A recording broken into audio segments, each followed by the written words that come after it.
Mais quand la vérité, elle passe dans un niveau qui est au niveau de l'inspiration, qui est au niveau du cœur, alors à ce moment-là, elle s'élève et on se dit: «Bah, en fait, il y a plus grand». C'est-à-dire que moi, je pense que le moyen de réparer cette chose ou d'arrêter, ce carnage, c'est d'aller parler à la personne et lui dire: «Écoute, tu fais n'importe quoi». Mais il est possible que ce soit pas du tout le chemin. Il est possible que justement, en faisant ça, j'aggrave la situation. C'est possible aussi que tu te trompes complètement. Quelqu'un, il croit qu'il a toutes les informations et il croit qu'il est Machir qui va sauver le truc. Mais en fait, il peut se gourer complètement. Mmh mh. T'as besoin de Michonne Freiler, en fait. Mmh.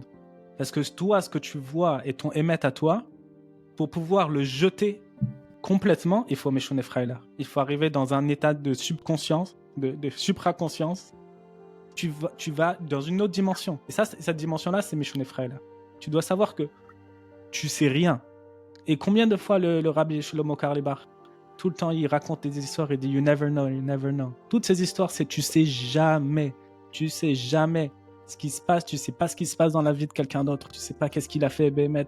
Toi, ce que tu vois, les informations que tu vois, elles sont passées par tellement de Kélim. Et même si tu vois de tes yeux, tu sais pas ce que tu vois.